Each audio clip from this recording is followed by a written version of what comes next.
See where my phone is? Yes. Watch the phone. Nice. Whoa. I love it. Who got a propaganda report t-shirt? I did. Thank you very much. Bam. You are welcome. Oh, so I'm just enjoying my cup of coffee. Oh, I'm sorry. I'm sorry about that. What, did I get a sticker for my own coffee cup now? Look at that. I should send you a coffee cup. I have an actual coffee cup that looks I'm just like saying, that. I'm supporting your swag over here. I appreciate it. That's awesome. I love it. I'm so glad you got it intact. Thank you very much, by the way. You are super duper welcome. Now, last week we did have a glitch. My mic was not working. So I want to make sure that it's working this week pretty well and everybody can hear me. Yeah. Yeah, I think we can hear you. I checked it. It sounds good. There we go. Yep. There we go. How's life this week for you, Monica Perez? Everything's okay. I'm trying to think if there's any noteworthy events. Well, you seem just it seems like the last couple weeks you've been running into this thing like you've been kind of coming in like sideways, like Duke of Hazzard. It's so busy in my house because the kids are all like homeschooled more or less. I mean, they're teenagers, so the older ones, it's not a big deal. I love my swag. But my son, my special son, like I really have to pay a lot of attention. Plus, these kids have gotten into the habit now of strolling into the kitchen any time of the day or night. And I'm sitting there working. So there's like 5 different breakfasts and lunches and dinners and a lot of cleaning. And I'm a busy girl and I'm trying to keep up on the news and trying to get in depth. And then everything is like 75% of what I see across the screens from the mainstream media is distraction. The other 25% is complete bull, but 75% is a diversion. This is the first, I'll be honest, up until the last couple of weeks, I have handled news with a grain of salt. I have taken it well. I kind of know what's meant to, it's bothered me, but not that bad. The last couple of weeks, the audacity of the mainstream media to just assume that I don't see what they're doing. And again, me and you differ on this, but when they start ignoring the stuff, they ask Biden these softball questions. They ignore things. How many times does Trump have to denounce that he doesn't like racism? How many times? How many times? And I watch this and my blood pressure just ticks up. And so I've actually this week tried to watch less. It's not done. I'm not done good at it. I'm not done good at it.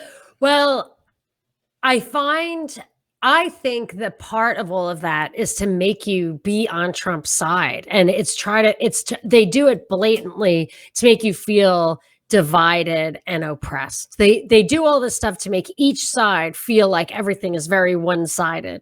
So even if you look at how they talk about the Boogaloo Boys and the Proud Boys, and now the people who wanted to abduct the governor of Michigan, I think it was. You mean the anarchists that actually that didn't like Trump, those people. Yeah. Watchmen, militiamen, whatever. I mean, regardless, all those, including Antifa, in my opinion, and probably Black Lives Matter as the organization, I think they're all there to make the other side outraged by how much worse the opposition is, to forgive their own side this coordinated coup. It's working. Both sides are involved in the coup. Yes, it's working because I'm getting pissed. Yeah. And it takes a lot to get me to piss level, but like ready to confront level. Like I'm getting tired of the blatant. Well, they would love that. They would love it. I don't think they would. Yes, they would. They would love it. I call it. This is why I coined a couple of phrases. One is resistance grade weaponry. You definitely can't have that. There's no rocket launchers or tanks or even, they're getting rid of certain long guns and ways to be better with those, but they don't take away target justifying weapons. So they want you to have a handgun. So you come to the door and they can kill you. So they want you They do. They want, it's like a Hungarian Revolution. They told everybody to come out and resist. And when they did that, and the Americans were supposed to go in and fight on their side. Yeah, but who's going to kill them all? Who's going to be, when you say they, I don't believe Trump is ever going to do that. I don't believe that. Do what? That bring people. I don't martial believe law. Yeah, I don't. I believe if Bill Barr, cities, Operation Legendre. Do you know what Operation Legendre is? It's a gun grab. It's a federal gun grab. Is this the one we talked about? This is the one we talked about. Yeah. Yes, but that's what I'm saying. That he is actually doing it right now. Lindsey Graham's leading the charge on the red flag laws, which are coming, which are in Virginia, for example, and other places too. Hi, JJ. What's up, John? You didn't miss much. We were just talking about how the news is pissing Clint off, and Monica's telling me it's designed to piss me off. Yes. And I'm saying my tolerance level, because I am pro-Trump. And everybody says you're pro-Trump. I'm not pro-Trump like I wish Trump, I'm glad Trump's here. He's the best candidate. I'm pro-Trump in a sea of people that we have to select from. I'm taking him over everybody else. And I've been saying that for now. Do you think he's the lesser of evils, or he's just a flawed hero? Is he lesser of evil? He's the lesser. He's not a hero. I don't think, first of all, I shouldn't say that. Let me not use generalities. I do believe there's heroes that are our leaders from time to time throughout the course of history. I believe politicians can be heroes. I believe the milkman can be heroes. I believe Clint, Monica, and in certain circumstances, anybody can be a hero, right? So, but I don't think inherently politicians, we should not look at them as our heroes or saviors. That is not what I look at him as.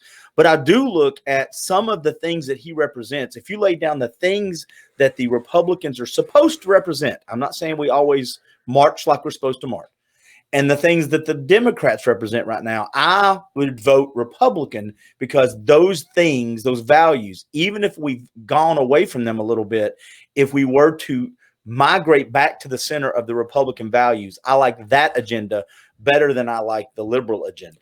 What are the Republican values? Well, that depends. It depends on which ones you take at, because it's supposed to be family values. The problem with the family values one is when you say values too, I got in this argument with a buddy of mine about this question. And when you say I'm for family values, we'll use that as an example. The first thing somebody else wants to do is start pointing out, well, how about this person or that person? And I have to remind myself, I'm not saying that we're perfect people. That's like saying I'm a Christian. I'm not even saying that. I'm wondering, I know, but but my question about that statement is, the first thing you said when I asked you what what going back to the Republican way was a moral tenet. Yeah. Rather than a political tenet. And what's bad about it is the things that we used, that's when I was saying we get away from the center of what we're supposed to believe. We're supposed to believe in less government, but that's not what we've done the last 20 years. Republicans are Democrats. And I do like some of the deregulation that we've had in the last 4 years to small businesses. I like that part of it. Like what? Give me an example. I can't go down the list of them. I mean, I can pull them up and we can talk about them. Because they talk about deregulation, but with that stuff, the devil's always the details. We're not getting deregulated as a society. But I think if you look at like coal and some of the stuff we've done for fuel, we've deregulated some of the things that have allowed us to start becoming our own source of I wouldn't be surprised if, I've always wondered when the other shoe was going to drop on the regulation. And I wouldn't be surprised if all the deregulated stuff are industries that are absolutely going to be totally obsolete post-corona anyway. That's the part that scares me the most. I mean, that's the thing. Like I've always said, my thing with Trump is whatever it is that you want 10 years from today, you are going to be just as further along, if not further, than you would be with anybody else, Hillary, and for a variety of reasons. But see, you can't think of a real of a deregulation. The devil is in the details with deregulation. We're not becoming a less regulated society. We are not. For businesses, you don't believe we are? No, just as a general thing, like maybe he gives a little to throw you off while the entire world becomes a highly controlled. Every single thing is now pushed through the digipipes. Every single solitary thing. They can just turn it off. They can just give you bad internet service. They could just troll you with bad reviews. I mean, they can do whatever they can. I think the future is a surreptitious world government. So they're not bringing it out. They're making it seem like it's a private or seem like it's crowdsourced or whatever. I'm 100% a believer that event, and this is something I've always asked myself in my little pea brain here. So when we argue about Facebook, and I don't want to get into it too much now because your tweets are going to be great today, by the way.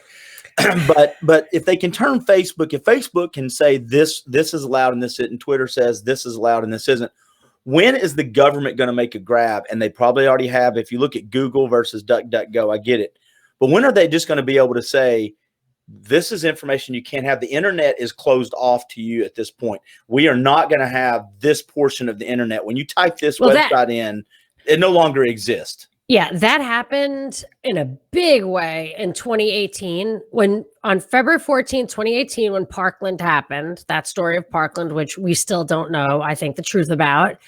When that came, I said, hey, every single incident like this that I have ever come across, I have been able to research very quickly and find conflicting evidence from the official narrative. So I could pretty much figure out what really happened, why, and by whom, if I acted quickly.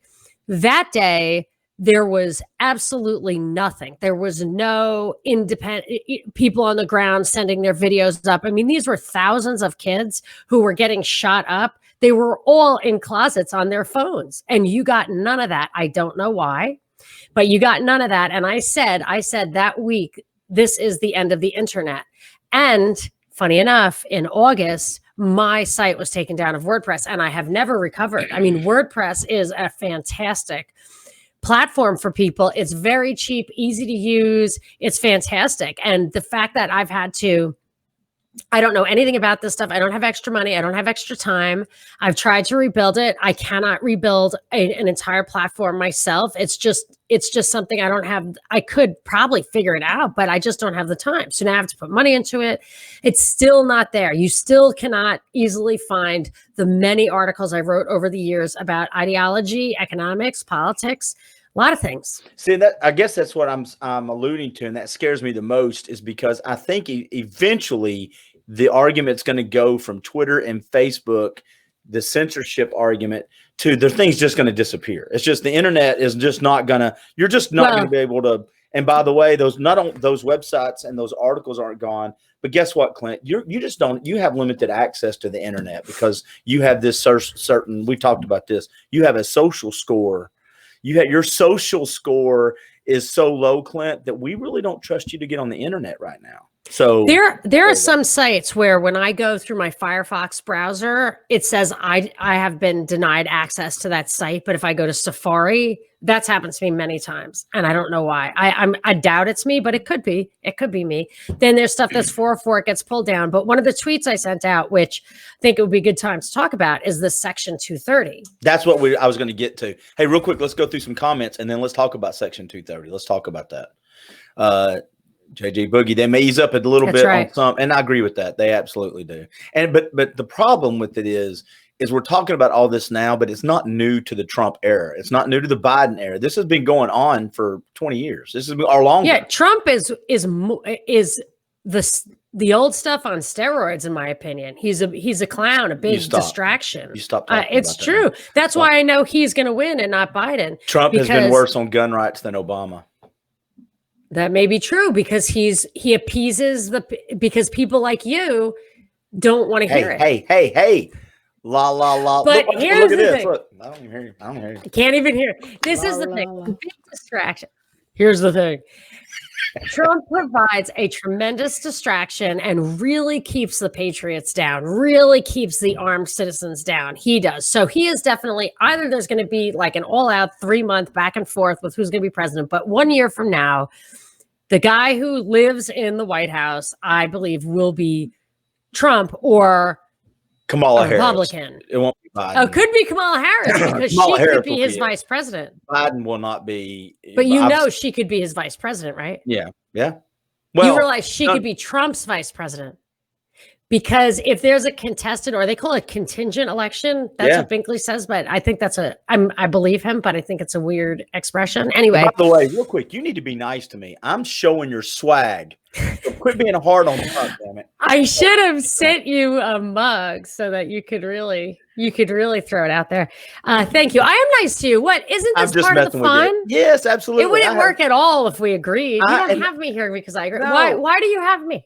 Because of this. And I ask the questions. I hate to say, and you know this because we talk off the air a little bit. I ask questions that I kind of know the answers to on your end, and but I gotta hear it from you because I like stirring it up. No, you're a very good sport on this front. So, but I want you to finish. How can Kamala Harris be vice president? Because I didn't look into it myself, but Binkley's reliable researcher, and he explained that the way, if it's truly contested, the way they decide the president, they don't decide it on the ticket. They decide a president and a vice president separately.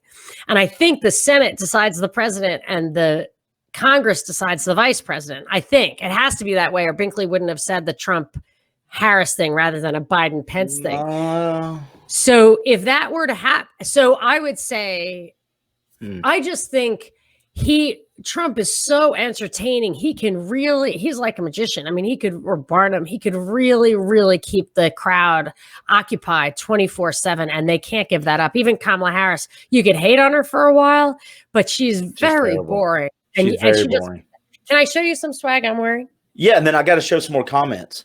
So this is it's called the Rye Guys. Oh, okay.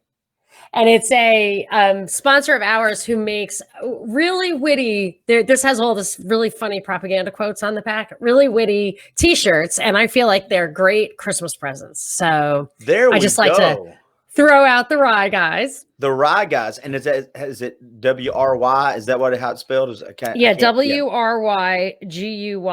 Look them up and buy a T-shirt. Yeah, you can go actually to thepropreport.com, which is my website, and you can find my merch, and you can find all my sponsors, every one of whom provides a good Christmas present. There you go.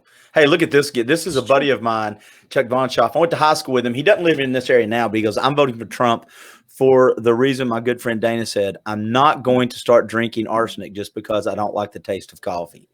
So I think he's saying the lesser of two evils. Yeah, I gotcha. So just real quick, kid, on Chuck, I've got a video coming up with him next week. Go check out his page because he is a professional cartoon artist. Oh, fun. And superheroes. So he does, like legit, like there are companies that use his superhero drawings for stuff. He is a renderer like nobody's business. Really? Yes, he is. So stupid. So he might be able to do something funny with the name of the people who were trying to take out Whitmer, the Wolverine Watchmen. Yes, I bet he could. That really lends itself to cartooning. Republicans often want to give the feds power to regulate and control Twitter and Facebook. So let's jump off right there. That's what I want to talk about. Let's show this one other comment, but me and you are going to agree on this. I don't think we're going to disagree much. He also said we might as well congratulate Kamala on being the next president now. Absolutely. Namaste.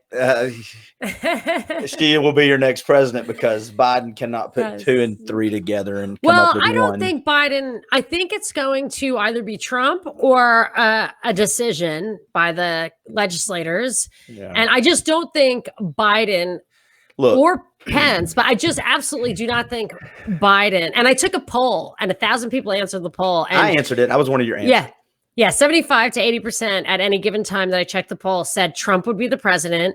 I only had Trump, Pence, Biden, and Kamala, but more people thought Kamala would be president than they thought Biden would be. Well, did you hear Biden? And then when I want to jump off on it, but did you hear Biden talk in the town hall? I couldn't watch much of it because he's just incoherent. But I sampled it. Oh, was he incoherent?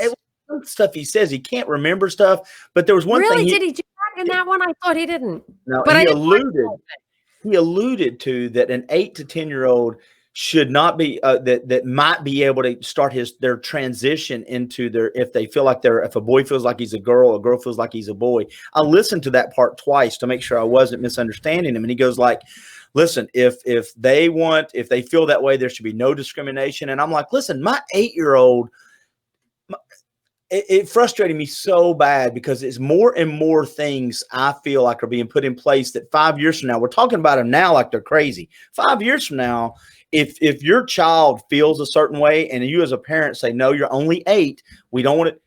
I'm worried that the rights of parents is on the line. Not only are the rights of property owners, I know that bothers you. I'm more worried about the rights of parents to raise their kids in the next 5 years. I think that will be on the chopping block. I think it's going to be on the chopping block. Yes, I think with absolutely everything now, I see that it's too late.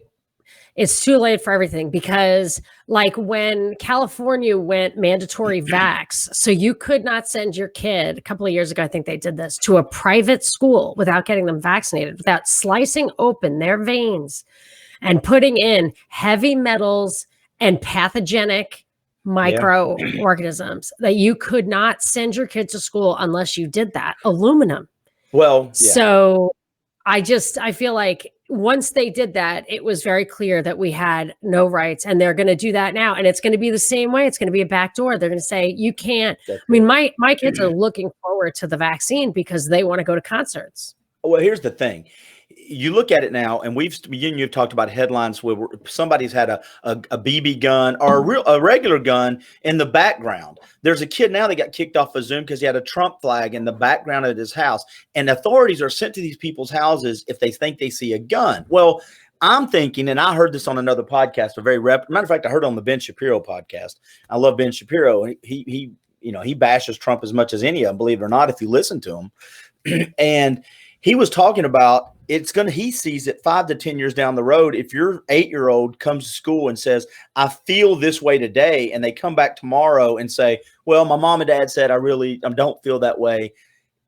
Down the road, that could be cause enough for someone in government to say, we need to visit that house to make sure that the parent is not standing in the way of the rights of the 8-year-old. And that's when I just see all these little tentacles getting into our families. Well, I'll tell you, there's a few things. And look at this comment real quick. That's my buddy Chuck Von Chopp's website. If you want to go check out the fantastic cartoon artwork, there you go. Thanks, I'm Chuck. writing it down. Yeah. blaqthumb.net. And those are capitals. All right. So what were you going to say? And then we'll jump off on Facebook and Twitter. Is, again, they may do it officially or they may not. I think of it as Aldous Huxley versus George Orwell, Brave New World versus 1984. Are they going to give you more Prozac and Facebook and just know they're going to get the outcome they want? Or do they really need to put the boot on the neck? I'm not sure, because the way they have the kids under their control through the screens, the kids are already pressuring. They want vaccines. They don't want you to come out as an anti-masker or a COVID denialist. None of that. The kids are on board. And I would have thought the kids would be like, I want to go out and play. Like, this is crap. I love it. My daughter's not on board. Mrs. Perez doesn't believe in it. I don't know, but maybe because I live in California now, it's like that. But I also saw this thing happening. I couldn't figure out what Operation Varsity Blue was about, which got Lori Loughlin in jail for a long time for doing nothing, for being good, for giving money to a scholarship. She was absolutely conned, in my opinion, absolutely. But I was trying to figure out why they were doing that. Why are they trying to cut off all this private funding to schools? And I guess it's just obvious in retrospect when I put it that way. They're trying to take, so the super Ivy Leagues that have billions and billions will be fine. But all other private schools, if they can't count on money from people like Lori Loughlin, then it's going to be they've already started closing those schools because of COVID anyway. So these things, it's a double whammy. You froze up and we missed the part of, you said the Ivy schools will be fine because they've got billions. And then you froze up for about 3 seconds. All the other private schools will suffer from both a lack of funding because of the Lori Loughlin thing, and like the Varsity Blues, where people got in trouble for giving money to get their kids in. The schools themselves might use that as an excuse to not take private money anymore in bulk like that, which they need. And then you see that combined with all the closings from COVID that have already started, then you're going to have everybody is just going to funnel into public college. And if they make it so that you really cannot, and this is true, you really can't get any job that has to do with thoughts without a college degree, even though I think the college degree often curtails your ability to think. You could probably be I wrote down to ask Monica if she thinks college is even necessary. Can you believe you're talking about this? Yeah, I believe it. No, it's not. And there was a case called Duke v. Board of Education or something like that. Duke, and it sounds like Duke the school, but it wasn't. It was Duke Power. Duke Power. And I looked for a case like this because I knew it existed. It had to exist. They considered it racist in its impact, if not in its intention, to give people tests, aptitude tests, in order to get a job. So you're not allowed to give, and it's such a it's really exploits the I actually racial remember that. issue. Yeah. So they said you cannot give people those tests to get a job. So how do you give somebody an IQ test? You see what college they went to, because colleges are allowed to give those tests. Colleges can give SATs, and then that's all they're good for. But so even that's being challenged now. The SAT and the ACT is being challenged. Yes, I understand that, and I don't like that because that's the only way. Well, I think what they're doing is going to. I think they're going to take that away to make it easier. And then what you just said, if you're looking at colleges because you can't give an IQ test and it's easier to get into college, then I think that's where you just get more people hooked on the state. Agreed with all of that. I think that it doesn't even necessarily mean it's easier to get into college. I mean, there are X amount of spaces that and there's a hierarchy. It can't be easier. It'll be different. It'll be where they don't have to look at your IQ anymore. What they look at is the A's and B's and stuff that you got from a person subjectively. They can look at your identity. They can look at your politics. And because there's no longer any blind, objective standard, then it just becomes where they can really select for all that and totally block you out of the higher jobs. And because colleges are the only way that they're the only litmus test for a company to figure out if you have any aptitude. And if you don't go to college now because of that, people will think it's weird. Now, maybe they will turn away from that. Maybe companies will just start trying to hire people who didn't go to college. I doubt it, especially since now that all the middle and smaller companies are going to get wiped out in the COVID thing. Yeah. Everybody's plugged into the top. I mean, it's a continuum, corporate, governmental, academic continuum. Seeing where I live, there's a big kick for, and maybe it's the circles I run in, even asking, is college necessary? Is that really what education is? I mean, because, college has the last 50 years been the goal to send your kids to college, But it's also become a money-making, they print money. And it Not is just that. Well, and this year, I think we've talked about this. I'm not 100% convinced that college is necessary to be successful. As a matter of fact, I know it's not. And I know that everybody's dream shouldn't be to go to college. There are friends that I have that did not go to college that are way smarter, way better off than I am with a 4-year degree, which took me 6 years to get. Now? How are they doing right now? Good. What businesses are they in? They're either electricians or they're plumbers or they're mechanics. Okay. I got a buddy that's a mechanic. That's what I say. Electricians and plumbers and mechanics, okay. But if they were small businesmen who started a hardware store, they're effed. So you can be the guy who cannot scale, right? Because it's very hard to scale when you're the guy. It's like a doctor. If you're the guy who's actually doing stuff, you can make a lot per hour. You can't really scale. You can't really move the dial. You can't really keep your doors open without masks. You can't really have a place that doesn't have surveillance. You can't, you're shut out of that. But a couple of other things that this push to college does, and what they do is they have you go to college without, it's actually basically more or less illegal to discriminate against somebody based on their major. So you can get all these loans, public and private, even though the subject you're studying will not give you a job. It does not make economic sense. So we're really entrapping these kids in that debt slavery as their first adult act. Before they even get a job or pay a penny of taxes, they are burdened with debt that can never be forgiven. Those might as well be iron shackles. And then what it does, another thing that very few people, I've never heard anybody who noticed it before, but I caught it because my mother was saying how World War II, which she remembers, broke up all the towns because they took all the men away and the men got married to other people. So it just destroyed communities because every single male that was going to fill jobs and become fathers were gone. And then maybe you got different ones coming back, but a lot of them stayed elsewhere. And what sleepaway college does is the same thing. It takes your youth out of your town, and maybe other youth come, or they all get funneled into the biggest city near you. But my daughter wants to go to school in the Northeast, and I live in California right now. I'll never see her again if she, 50-50, she marries somebody from there. Yeah, I've given my daughter the rule: if I cannot drive to you, if I cannot leave my house, I'm not paying for it by 9 in the morning and be to you by noon or 1 o'clock and be with you within a 3 to 4 hour drive, you're going to have some trouble getting away from, and not for any other reason, especially your first couple of years, because I have 2 other kids and older than her. So I've got the phone call at 12:30 at night where there's a problem, and I'm lucky that both my other kids went to school within a couple hours because I could get there. That's a great point. Absolutely. Because that's what I wanted to say is like, well, we're in California. There are as good schools.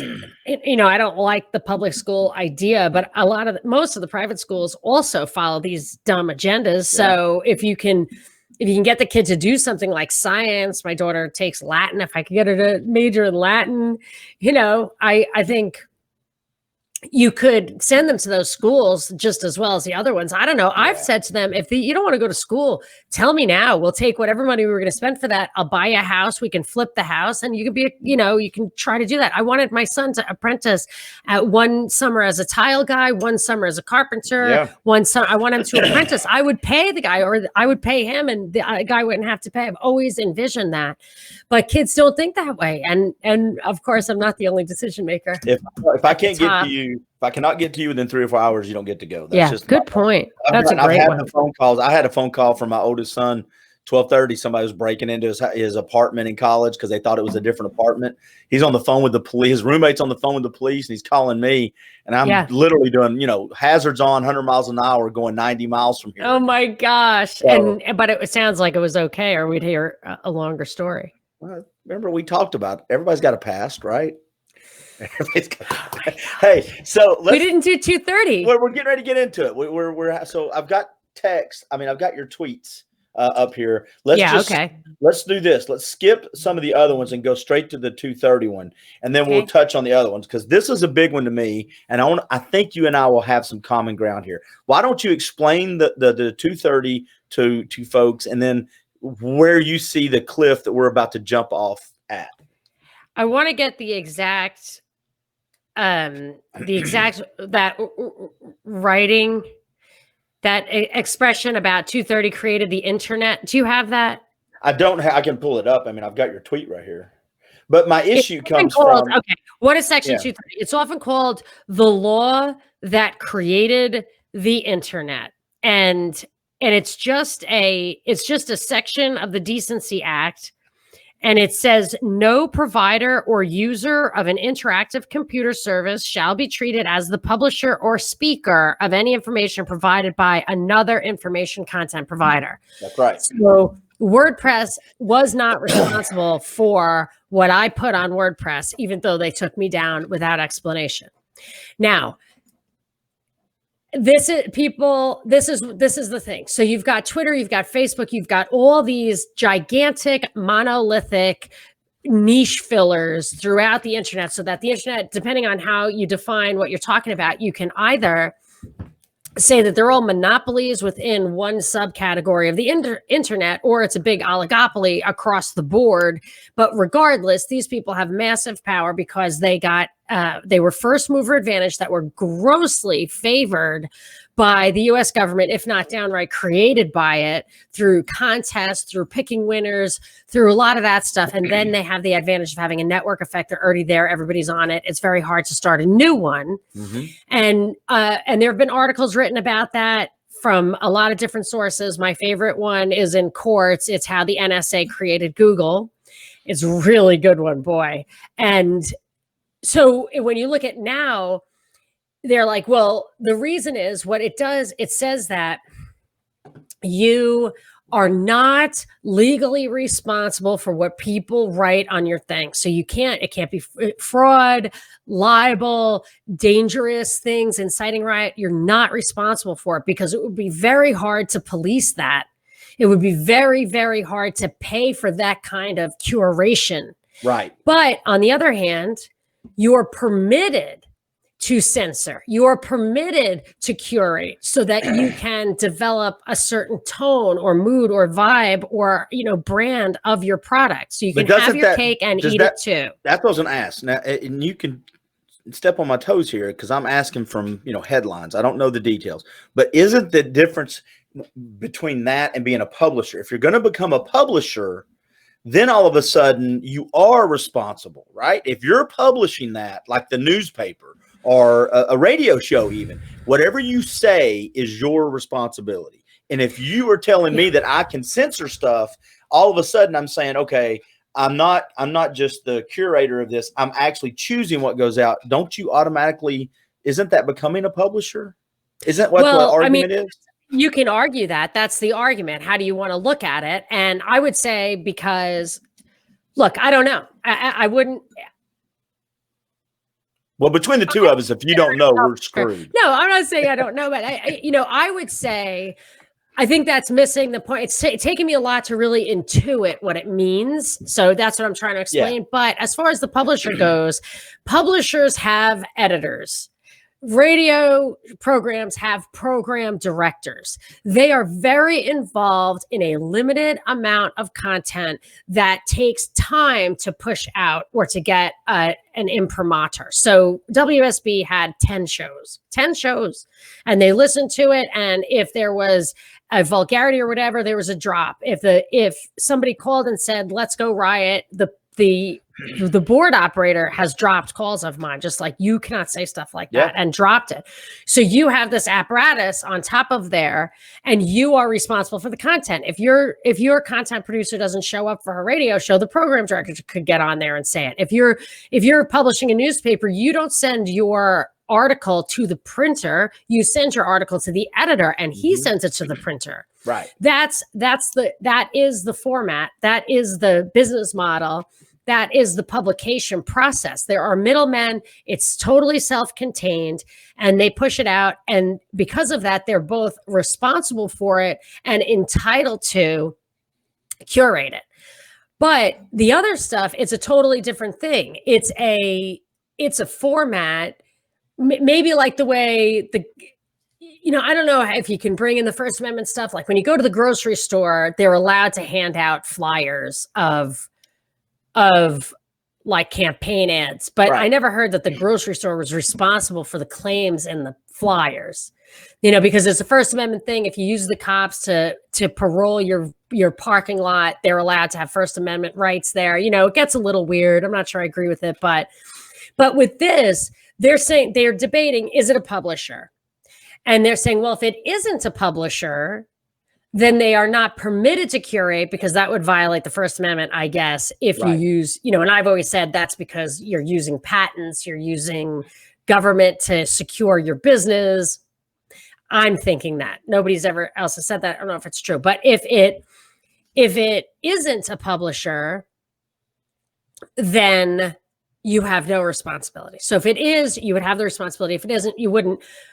And I'm just saying that they allowed you to build a business that's different from those molds. They allowed you to build a business that put stuff on there according to what you kind of want there, or if you wanted something freewheeling, but it would never work because of the speed of the internet itself. I mean, isn't it 100 hours a minute gets uploaded to YouTube? Yeah. You just couldn't do it. It's a whole new world. It facilitates this stuff. So they freed up YouTube to exist by allowing that. They freed up Facebook to exist by allowing that. Twitter exists because they allow that. And now that those companies are worth billions of dollars, YouTube itself, last I looked, which was at least a year ago, had 10,000 censors, curators, human beings, not to mention the algorithms they can build up. And funny enough, they do not permit third parties to go in and censor stuff for age. So I wanted teen-friendly content. They have little baby stuff, and they have sky's the limit short of porn. That's it. And I've investigated it relentlessly, and they say YouTube does not allow you yourself to curate it for inappropriate content. So like, get that through your head. So now that they have it up there, they have it all up there, and they have all that money, and everybody's going through it. They have figured out exactly how they could implement high-tech software and people to curate it all. And as soon as you take away 230, and you make it so that any startup, BitChute or Gab or anybody who wants to do it, they will be responsible for libel, for fraud, for all that kind of stuff. They'll be responsible for it. And the other guys are happy to be responsible for it because all of a sudden they have this huge regulatory barrier to entry. They could throw literally $1 billion at that stuff and still be better off because then they will lock in their market share forever. And what would happen to those other guys, even if it wouldn't happen naturally, it would Peter Thiel, Hulk Hogan, Gawker, and you would get something in there even deliberately.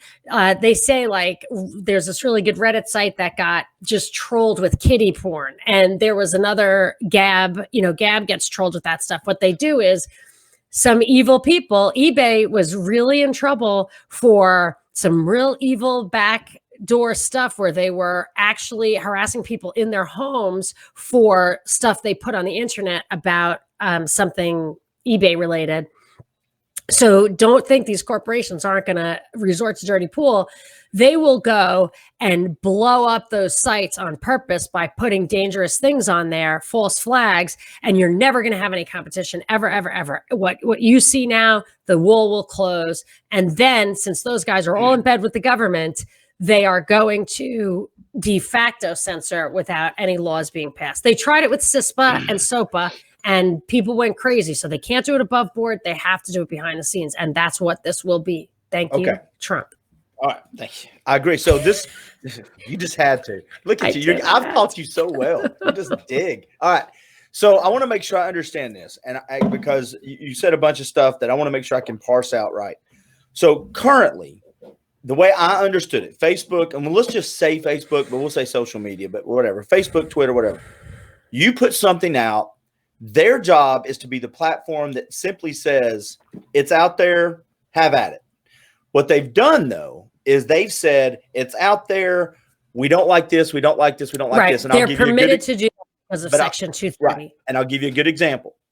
When the Russian hoax or the Ukraine impeachment crap started hitting the fan about Trump, thousands, hundreds of thousands of headlines, news articles. We hadn't even started the investigation yet. We didn't waste the $30 or $40 million on the investigation yet, but they were all over social media.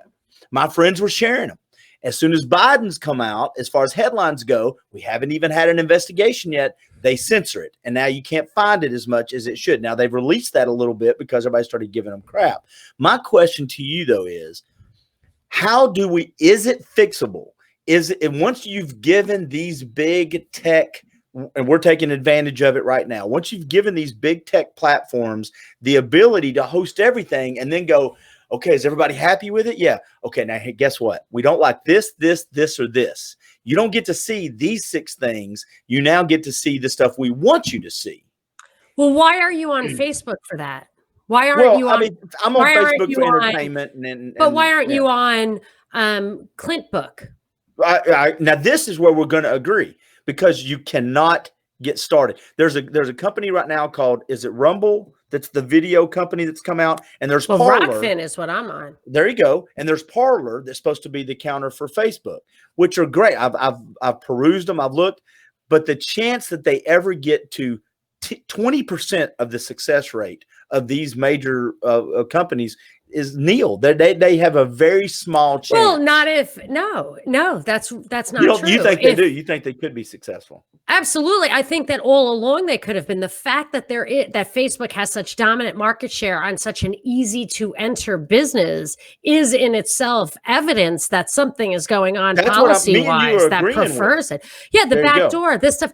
Facebook started the day LifeLog closed. LifeLog was an overtly government operation to do the exact same thing as Facebook, and it did not catch on because people knew it was run by the government, and Facebook came instead. And I was looking, Sheryl Sandberg, I think her name is. I'm gonna look up LifeLog. Yeah, LifeLog. I thought it took over from MySpace. LifeLog. No, MySpace got destroyed. I don't know why, would happen, but I would have to look into it. My daughter, I told you I was going to interrupt. Yeah, go ahead. She got her driver's license this week, everybody. So she's texting me. Woo! So, yep, be safe. My daughter's on that road too. They must be the same age. Yeah, 16. So yeah, LifeLog was a government operation. No, you can do your thing. I'll just chatter about it. Go for it. So just that LifeLog was a government operation that asked us to record our lives in pictures and words like a public journal. diary to share.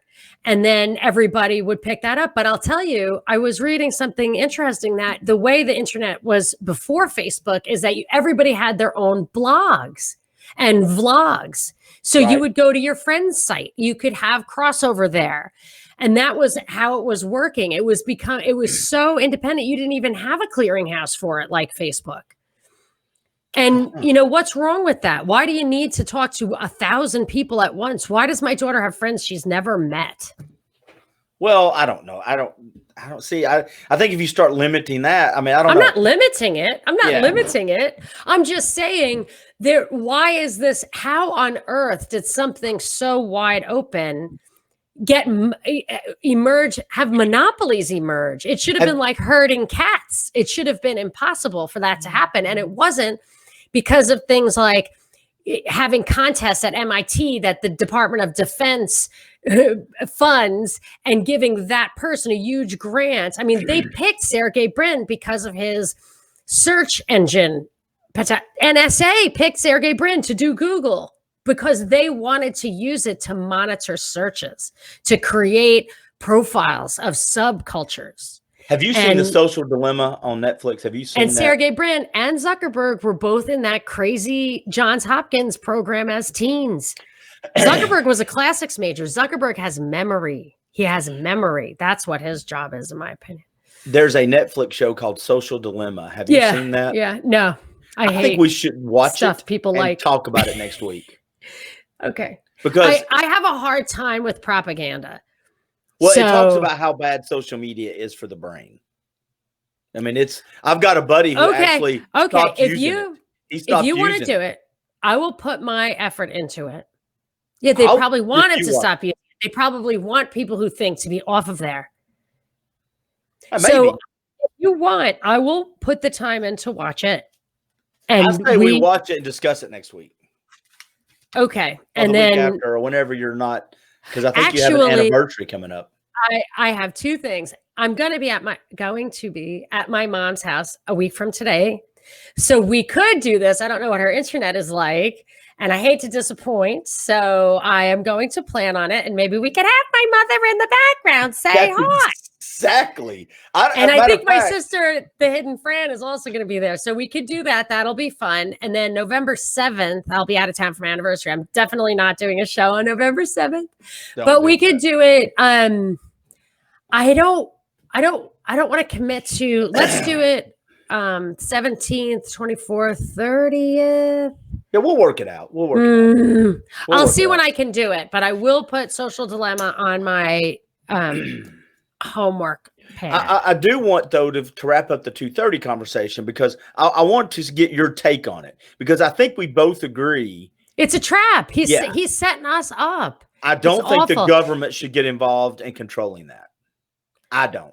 No, and they shouldn't repeal 230 because it's the nature. That's why it's called the law that created the internet. The nature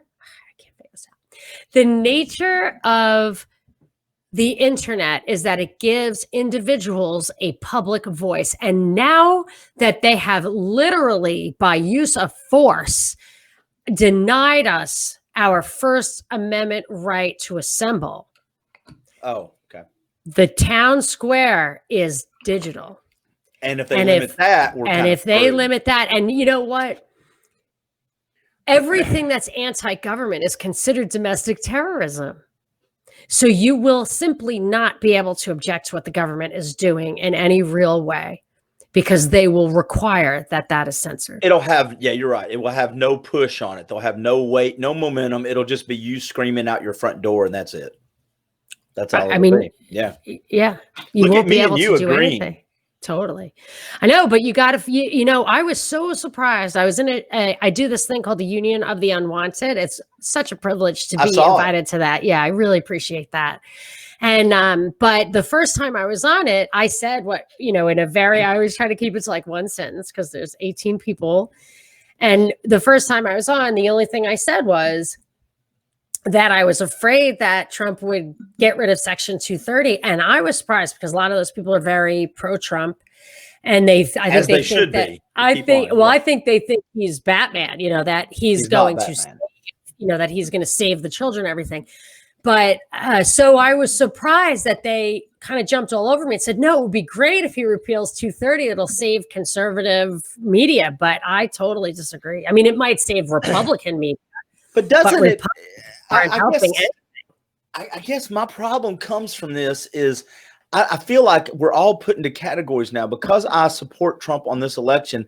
I don't think he's a savior, and I don't think he's a great guy. I don't think he's this moral, this North Star I don't think that, but I do think of my votes that I give, he's the best option for me. And I get it when people go, why is that? Well, a lot of it has to do, like I've already said, what's on the other side. So when I hear people say that I think he is Batman, that frustrates me because I think that's bullshit. Because I don't think politicians, again, I'm not saying there's not politicians who've not been say heroic. He's not a politician, which is laughable. Well, it depends on how you define president of the United States. Yeah. Give me a definition of politician. No, me and you are going to agree on this. We're going to agree on this. I think you can't be what he is without being a politician. And what's funny is when you're in business, I've been in business, and when I've watched people go up through the ranks inside a company, you know what people say? It's all politics. Politics has nothing to do with just an industry. Politics is a way of dealing with people. It's manipulating people to get what you want, to lead people maybe down the path of good and maybe down the path of bad. I don't know. That's excellent. I forget the name of the person who first laid this out, but the concept of there are two ways to get wealth. One is the economic means whereby you create it. Mm-hmm. And the other is the political means whereby you appropriate it from the person who created it. Well, look, I mean, that's what this is something I know we'll agree on. How many times have you seen, and there's a meme going around about pro-Trump, so don't freak out. I'm not saying I support it, but when you have someone who's rich that goes into the White House and gives his income away, other than people like Joe Biden, who's been in there for 47 years and making whatever he makes, and now he's worth millions. I bet he might even be worth $1 billion. Yeah, but after that Chinese thing. Look at that Peter Schweitzer book was very revealing. I guess my point on that is career politicians always end up leaving politics millionaires. I just looked up Nancy Pelosi and Dianne Feinstein, how much they're worth. And I think they're both, you could estimate $100 million. And both of them, they say it's because of their husbands. And I will say this time and time again.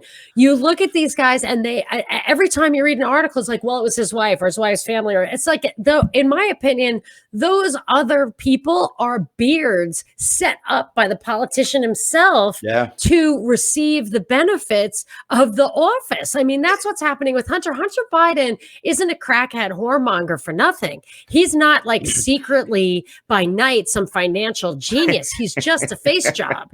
Well, and how many times has someone been in politics for 20 years, 15 years, 40 years, and now all of a sudden it's a family business. Politics becomes your family business. Nancy Pelosi, her dad was really, I think, exploited the race card. Early, her dad in Baltimore. And she's related to Gavin Newsom. Like her husband is. I just think it's funny everybody calls Trump's the racist when Biden's the one walking around going, he said so many. It doesn't matter who's a racist or who's not. It's not about being a racist. It has nothing to do with what's in their hearts or what's in anybody's hearts or any of that. It's an issue that's being exploited, and everything you want to tear down. That was one of my tweets too. Everything you want to tear down, they say is racist. When they tear down statues of our colonial past, they are destroying history. And what do they say about history? You don't remember it. You repeat it. And that's what it's for. And not only do they tear down colonial, they don't even know who they're tearing down. Some of the statues they've torn down are actually of people that were fighting for freedom. The African-American statues are being torn down now. They are trying to tear down culture itself, in my opinion. And I'm not a fan of that kind of culture, but even New York City, they're emptying it out. And it was a bastion of high culture, which I wondered why we were still permitted true high culture. You ready? We got tweets. We're running up on time limit. We've talked about 2:30. Okay. So 2:30. Yep. Fine. Okay. I don't like it. I want it to stay. I agree with you. Me and you are agreement on that. Blood type may predict your COVID risk, study shows. I have been saying from the beginning, the reason I wondered if the reason the PCR test is so totally, in my observation anyway, completely disconnected from symptoms. I know people who've had symptoms who got a negative and people who have no symptoms who got a positive. No correlation, if not inverse correlation. And my theory was that the PCR test tests something else in your blood, maybe other kinds of illness, maybe just being old. And I even mentioned numerous times it might test something like RH factor, or not the RH factor, but something like RH factor, where like some people have something in their blood that gets them to test positive on these particular PCR tests. Right. And now they're saying that the PCR positives are correlated with blood type. Well, I wonder did it say what type of blood? Because I was going to look that up. It said, O doesn't get positive tests, roughly, I think. Now, does that, between me and you, does that mean they don't get the positive test and they can still get corona, or is that what you're saying? It says that they're less susceptible to corona, but actually, now that, maybe I should try to find the original study and read it, because they said they kind of mixed it between positive tests and symptoms and being ill and getting it. They would say that the people with O got it less severe, but I don't know if that means got symptoms or didn't get symptoms. I mean, I would have to read the original study, which is not a bad idea. All right. My daughter just texted me as a good daughter and said she arrived safely. So we're all good, everybody. Girl. We're fantastic. We weren't worried. I was worried. This is my third kid. Of course. That's my third kid. Driving is what you got to worry about. And I hate to say this, my other two are boys, and I worry just as much about them. But when your little girl goes into the world without me as the sheep, because I'm the guard dog, I am a true guard dog too. So people can deny it, but males and females develop different parts of their neurological system and at different paces. So it's possible that my girls, while perfect in every way, sometimes are more or less perfect in ways as they grow up. I've got a 21-year-old, almost 22-year-old son, and he is in a bad world. I will pick him to stand by my side any day and twice on Sunday, along with my dad. But he has the brain of a 13-year-old. So, oh my gosh! Yeah, well, I have that too. Except for my son has Down syndrome. My son's just a boy, and I think boys are like that. Interesting article from 2013. This is 2013. My greatest concern right now is the novel coronavirus. Dr. Margaret Chan, Director General of the World Health Organization, said asthma and the common cold were significantly more common in veil users. Veil wearers. Yeah, because in 2013, the novel coronavirus, which just means new corona cold or whatever, was the Middle East Respiratory Syndrome, or MERS, not to be confused with MRSA, which is that bacterial infection, but MERS. And they found that people who wore veils were got way sicker, way more vulnerable to infection. Right. But this, and I could say, see, masks are bad, but this is just the kind of study. So first of all, it shows that they have been rehearsing this novel coronavirus for a long time. Or that's what I think part of that shows. But also this thing, it by saying veils, by implying that veils can make risk of infection greater, or masks or anything like that, these kind of studies take demographic, unless you're actually doing a controlled study where you control for variables. If you're doing like a general population study, the things that go hand in hand with veil wearing in Saudi Arabia, there's a lot, because they have laws that females must wear veils and females must do a whole lot of other things. So we have absolutely or even it could just be females are more susceptible. So there's no way, no chance, or no value in looking at it as a causal thing without a much different kind of study. All right, we're going to do 2 or 3 more. And we're going to keep them. These are going to be hit quicks. By the way, I just got a I know you. I just got a notification on Facebook. Article I reported from the Tennessee Star, which is a publication. It's a well-known publication. The title is called CDC Reports Indicates Mask May Increase Chance of Infection with COVID or Other Respiratory Illnesses. It's a CDC report. Just got tagged on Facebook as partially false. Yes, it is. There you go. No, it is partially false. I know. I had to research it because Ben Swan, who I respect so much, I think somebody tricked him. He showed this study, and I remember trying to look at it as it flashed on his screen, and it just didn't make sense. What he was saying didn't make sense because it was like 85% of these people got COVID. And it was like, but 85% of nobody gets COVID. That just doesn't even make sense. Like, in no place have I ever seen people that were wearing masks. The study was. Do you know everybody I know wears masks, and I do not know 85% of people who you know what I mean? Like, it just didn't make sense. Yeah. So I talked about it on my show a little bit. I was like, I saw this crazy thing by Ben Swan, and I kind of made a note, maybe out loud, maybe not, but to look into it that night. So I looked into it that night or the next day for my next show, and at the same time, Trump said that 85% thing at the town hall. And what it was it was two groups of people who had symptoms. Mm-hmm. Half of them were positive and half of them weren't. And it was set, I don't know where the 85%, but 71 and 74% of those people in those two groups wore masks always or sometimes. So you took people who already had it and you asked them if they were wearing masks, and they were. But that means nothing. That doesn't say anything to you, except for that everybody is wearing masks and some people are still getting sick. And you can't draw a correlation to anything off that. Well, it's not even correlated. There's no correlation. So there's nothing to correlate. Those variables don't make sense. And so I keep doing that. So what they do with that is, what I thought of that was that here you have all these people who are sick.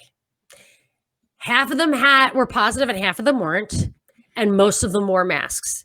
So I would say if that did anything at all, it would make me question whether people get sick, people who are sick with COVID, that if people have the exact same symptoms. So you have all these people have the exact same symptoms. You have all these people who have no symptoms at all. And in each of those groups, people have a certain number of positives for COVID. And I think you could take that data and figure out if there's any correlation at all between symptoms and positive tests, because I have observed that there is not. Let's see. Promoter of Portland's Day of Rage wants to abolish colonial systems. Real quick. Yeah, well, I think we hit that. Yep. Yeah, I feel like you're destroying a history that you'd be better to remember. CDC team gave COVID-19 to 11 relatives across. I want to say one other thing about the colonial thing. Yeah. So statues are this big thing. I was reading in some of my research that 40% of sub-Saharan Africans, 40% now after COVID made it all worse, are living on less than $2 a day. So if you care about Black people, don't spend your time and effort pulling down statues. Just look into what I just said. Just spend some time looking into the poverty in sub-Saharan Africa. And if they're allowed to emigrate out, if we want to open our doors to them, that is what we might want to look at. Daryl Jackson just said we have a mask mandate. Hey, he said we have a mask mandate in my state as this past Thursday. They signed it into law. The governor signed it into law. Yeah, Tennessee, they just said Tennessee. The president called Tennessee. He said they should do one too. Let me ask people who are listening, do you guys know an unusually high number of seriously ill people? So compare this to last year. Do you know a lot more people who are very sick than this time last year? For me, absolutely no. Although cold and flu season is coming, they're going to blame it on COVID, and get ready. Buckle your seatbelt, because phase 2 is going to be bad. Here's the issue I have with that. And then we got to hit a few more things before we go. Yes. I don't know if it's I know more people, but here's the deal. When Bob's got the flu, nobody puts it on Facebook. Right. Pray for Bob, he's got the flu. Well, they might. Some people might because they need the drama. But my point on that is, if you've got COVID, absolutely. So if there's 1,000 headlines about health right now, if it's COVID, everybody's going to see it. So I don't know a lot of people that may be as sick as last year, but it seems like every time I get a phone call from somebody goes, "Hey man, you remember Stan? Yeah, he's got COVID and he's not doing good." I've had 2 buddies die of COVID. They say, we've talked what about they really die of. Well, I'm going to be careful what I say because I'm good friends with them and their family. So I'm not going Did to either of them get on a ventilator, first of all, which has basically 100% death rate? Both of them, yes. Yeah. There's 100%, or there's a 97.2% and what pisses me off, but here's what pisses me off. Don't go on a ventilator unless you're absolutely going to die anyway. Here's what frustrates me. Well, I should probably not give advice, but I would investigate the statistics. I would like to point out the study I'm talking about. It was April. It was in New York, and 97.2% of the people they put on ventilators died, whereas the people they did not put on ventilators, only 26% died. There's some selection bias, but please look up the numbers for ventilations, because back in the day, they would tell you on ventilators, this is a really last resort. It's a last resort. I don't think they're telling people that now. I agree with that. And what frustrates me a little bit is, and I love talking, I like talking COVID. I don't mind talking it. What frustrates me is when we start talking about people passing away, I get a little frustrated with, and mass media can't help it, but on a personal level on my Facebook page, when we start talking about things, we have to remember on the other side of this conversation, where we're narrowing it down to statistics and what did they, on the other side of that are children and wives and brothers and sisters and moms and dads that they don't give a damn. I mean, it's very painful. Yeah, they don't give a damn if they died from COVID or if they died from stumping their toe and getting infected. The person they cared about's gone. And so I'm just real sensitive on that part. Now, that being said, I don't know a lot of people that are more sick than last year. Right. But those people's deaths are being exploited, and those individuals themselves are, some of them are, and those individuals themselves may be misled. We were misled that my brother died of AIDS, and he absolutely died of AZT poisoning. Okay, let's do this. We got 2 more quick things, and you've got 2 responses. Nicole and John both said no. Thank you very much. I said no. Right. And we said the CDT. Can you do the thing about the teen gave COVID to 11 relatives kind of quick? Yes, they're canceling Christmas and Halloween, and it's outrageous. Screw you. Yeah. They're actually forget that, because they want to break down society and the family. And you can build it up in a different way. They're doing that with live events. They're doing it with everything. They want to break it all down. It's like cults. That's what they do with Scientology. They break down your soul. And then or this is what I've heard they do in Scientology, all cults, they break you down and then replace it with what they want. That's what's happening. And masks are a cult ritual. Just a month ago, they took off the Black Lives Matter's website about where they want to break down the Institute of Family. I've got the screenshots of what it said before. So my point on that is they took that off the website. So now it's not there, but it looks like they're doing and I'm not saying Black Lives Matter, but it looks like whoever they are doing a pretty good job of tearing down the family. Hey, go ahead. I want to show you this real quick. Can you see this in your stream? Through Yelp. That's happening. Oh, wow. They're going to start putting that little thing up on businesses as you travel. And does it have a narrative of both sides of the story? No, I don't know yet. That's outrageous. Okay, so then are internet companies going to be required to do that when you've got 230 pulled away? I don't have a clue. Yelp is making it clear. This is what these big guys do.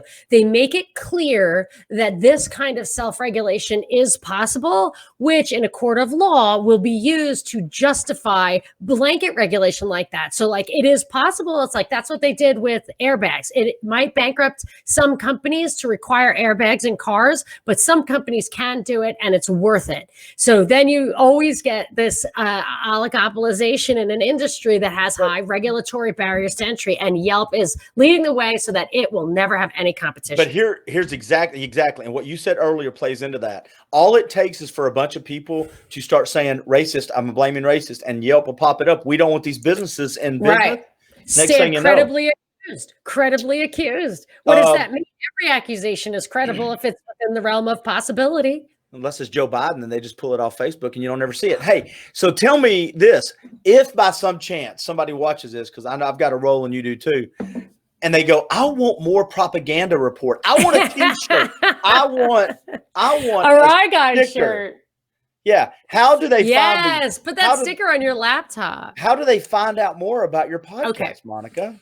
thepropreport.com at the top. It doesn't work a lot for a lot of things, but it will work to get you merch like that, merch like this, support our sponsors, especially at Christmas time. And thank you, Clint. And then if you want to hear the show free, Propaganda Report on any podcast feed, please subscribe. We want to get up in the search engine and leave a review on your favorite podcasting platform. That helps tremendously. But if you want lots of extra content and super fun cocktail parties, which JJ from the UK actually got up last night to attend, and I hope he wasn't disappointed because everybody's drunk. Who wants to see that if you're not drunk? Did you have a party last night? I did. Did you want to come?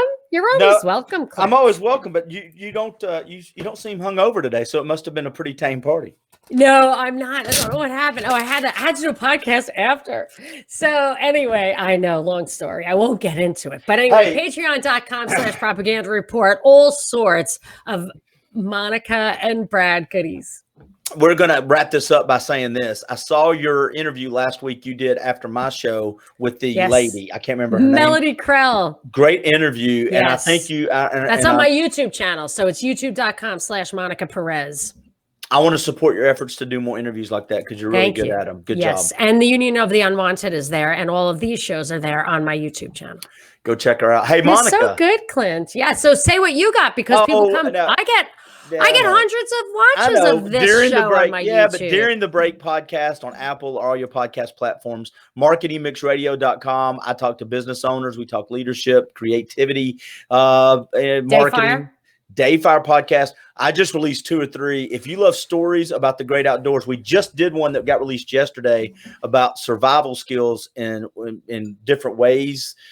From surviving skills out in the woods, and it is good. We just go check out dayfirepodcast.com. It's good stuff. There you go. Hey, Monica. Love you, hope babe. You have a great Saturday. You too. Hey, look, everybody, I got a t-shirt. You should too. Bye.